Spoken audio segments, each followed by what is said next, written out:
জানো আজ কোথায় এসেছি? মা বাবা আমায় বললো ঘুরতে নিয়ে যাবো, জানো আমার দিয়ে পার্লারেই নিয়ে চলে এলো। জানো আমার কি মন খারাপ হচ্ছিল যে আমি ভাবছিলাম যে নাড়াই করে দেবে, তারপর দেখলাম কি সুন্দর চুল কাটলো। দেখো কি সুন্দর করে চুল কাটছে, কিন্তু দেখলাম যে বেশি চুল কেটে দিল। আমি ভাবছিলাম, দেখলাম যে ছুটি করে দিচ্ছিল লম্বা লম্বা। তারপর আমার মামা দেখছিল আয়নায়, আমি হাসছিলাম মুচকি মুচকি। তারপর এই হেয়ার ড্রায়ার দিয়ে আমার চুলগুলো সব শুকিয়ে দিল।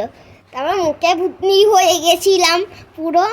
তারপর দেখো কি সুন্দর চুল কেটে দিল, আর কি নরম নরম হয়ে গেছিলো জানো, সিল্কি একদম সিল্কি। তারপর আয়নায় গিয়ে দেখলাম যে কি সুন্দর লাগছে। তারপর বললাম নেল পালিশ পরবো আয়না করতেই শুরু করে দিলাম। তারপর চলে এলাম একটা জায়গায় কালী ঠাকুর হয়েছিল, সেখানে আমি নমো করে একটা টিপ পরে চলে গেছিলাম। দেখো কি সুন্দর লাল টকটকে টিপ, এ দেখো কি সুন্দর করে পড়ছে, একজনকে পড়িয়েছিল। তাই আমার কি ইচ্ছে হচ্ছিল আমি পড়বো সবাইকে বায়না করছিলাম, তাই পড়া হয়ে গেল লাল টকটকে টিপ। তারপর আমি চলে গেলাম জানো, তারপর খেতে চলে গেলাম চাউমিন। আমার চাউমিন না, কিন্তু মা বাবা চাউমিন খাচ্ছে, আমার জন্য কিছু স্পেশালই আছে। আমি এটা কোনো দিন খাইনি জানো। দেখো কি স্পেশাল আছে, এটা মামামের, ওইটা পাপার। আমি তো আমার স্পেশাল জিনিসটা খেতে পারলাম না, আমার স্পেশাল জিনিসটা কারণ অনেক লেটে আসছিলো।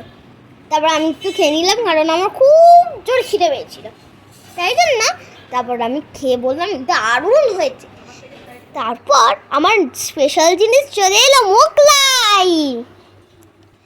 জানো কি সুন্দর খেতে ছিল, কিন্তু কি ঝাল ছিল সস্তা, আর ভেতরের যে পুরটা প্রচুর ঝাল ছিল, আর পেঁয়াজটাও খেতে পারলাম না, কিচ্ছু খেতে পারলাম না।